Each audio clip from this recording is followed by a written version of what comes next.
Keith Ellison likes to say that he's the first Muslim ever elected to the House.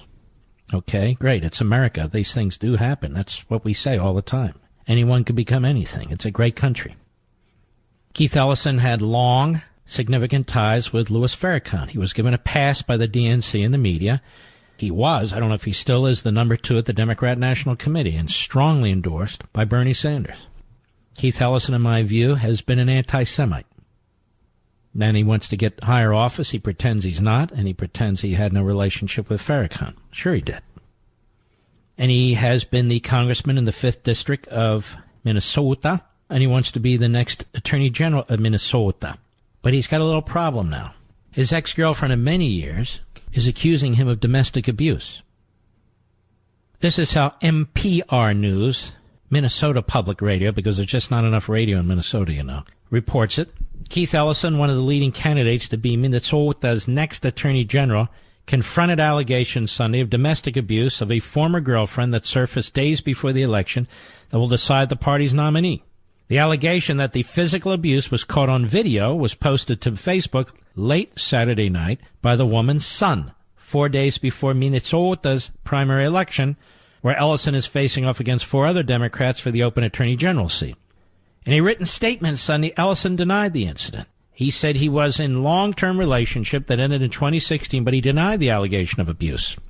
What happened is the allegedly abused woman, who had been in a relationship with him, as he says, for a long time, her son came forward on Facebook.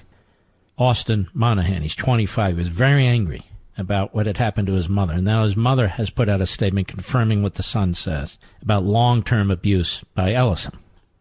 But he says, I still deeply care for her well-being. This video does not exist because I never behaved in this way, and any characterization otherwise is false. Now, State Representative Deborah Hillstrom, who's also running for the Democratic nomination for Attorney General, recirculated the Facebook post and called on Ellison to answer the allegation. Hillstrom was later joined by Democratic candidates Matt Pelican and Tom Foley, who separately called for Ellison to address the allegation.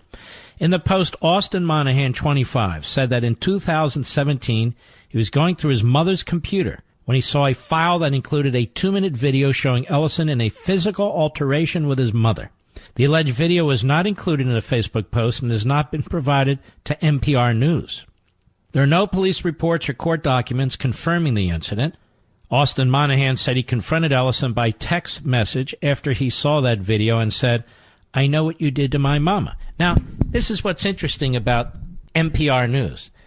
What we've seen with hashtag Me Too or something like that, Mr. Producer, is that you assume that the allegation is accurate and that you demand an investigation and you demand consequences. But here, NPR writes, well, there's no this, we don't have evidence of this, they haven't turned over that. Okay, fine. Why are they treating Ellison differently than the others? Why?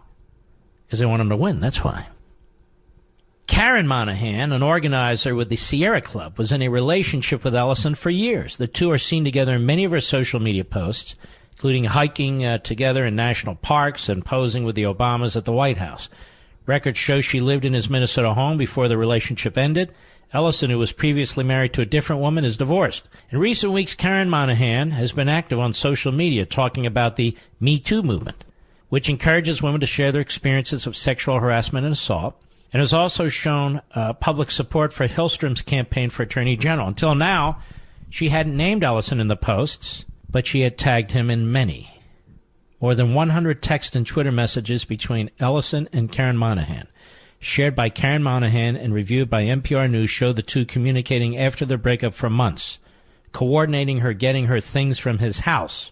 The tenor of the conversation at times was friendly, with the two acknowledging concern and care for one another, at other times more combative over the terms of their breakup and emotional pain Karen Monahan said he caused her. In one exchange, she tells Ellison she plans to write about their journey in a chapter in her book, and Ellison warns her not to. Horrible attack on my privacy, unreal, he wrote in one message.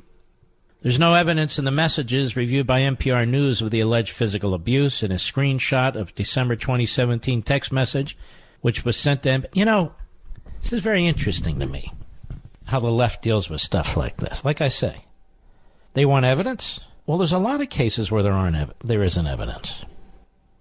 Kim Ellison, who is Keith Ellison's ex-wife, came to the congressman's defense, signing a statement that was emailed to reporters. We may be divorced, but we are still family, she wrote. I want members of our community to know that the behavior described does not match the character of the Keith I know. And so there you have it. You can believe or not believe. But if you're to follow the left, aren't you supposed to believe?